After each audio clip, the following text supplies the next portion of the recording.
When I walk around my college campus, it is rare to see someone without a phone. Many people have headphones in or have their eyes glued to their screens.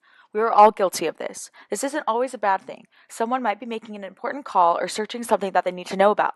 Phones are so useful and can be used anytime and any place. But I believe there is a line between phones being useful and phones being addictive. The show Black Mirror brings to light the fact that young adults today need to be thinking about the implications and usage of the technology surrounding us. This Netflix series sets up a dystopian future of a world with extreme technology that we have not discovered yet. All episodes are directed, produced, and acted by separate people, but they all comment on the digital age and trends in society today. I'm not saying the show gives you a warm and fuzzy feeling. Many people on the internet will call it out for having the same addictive properties that social media has and just trying to be a moneymaker. They also say that it's over-exaggerating our society. However, I think this is the easy way out of thinking. I believe that everyone growing up in the digital age should watch this show because you will soon see that there are a lot of parallels between our society now and the society that lives in Black Mirror.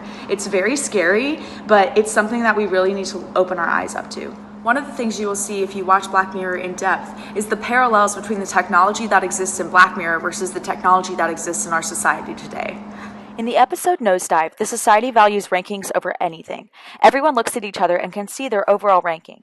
Every interaction has a goal of getting a good rating because if you are rated low, you are pretty much casted out of society. Although this extreme doesn't exist in our society quite yet, Uber drivers mimic this same ranking system.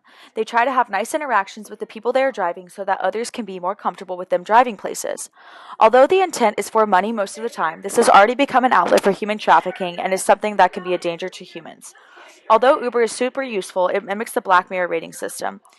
In another episode called The Entire History of You, the characters have grains implanted behind their ears which allows them to record and save everything they see. Google has come out with Google Glass, which is very similar to the implant in that it can record, make calls, text, and play back videos. There are more examples like this, and furthermore, some episodes include existing technologies and how they could be abused as they exist now.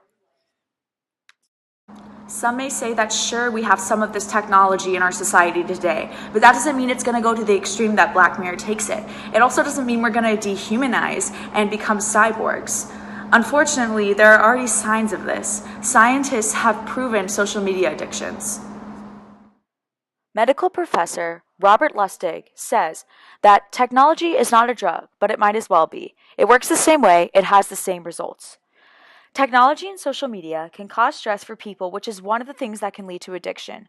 Basically, the stress shuts down the prefrontal cortex, which is kind of the king of the brain because it controls all executive functions.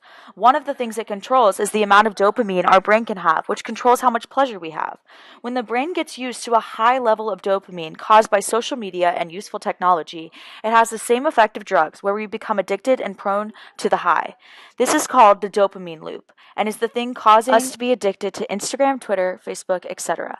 Soon enough, we almost live off of that high rather than getting high off of life. This is the dehumanizing effect that I was talking about. In conclusion, young adults of my generation should watch the show Black Mirror because it provides an in-depth examination of technology that can make us think about the lives we live as people living in the digital age. It brings to light the ethics of emerging technologies. Although some say it is too dark and negative, each episode has an important lesson behind it that makes people think about why we spend so much time on our technology. Young adults should be thinking about the measures that need to be taken with growing technologies because it could shape our future society.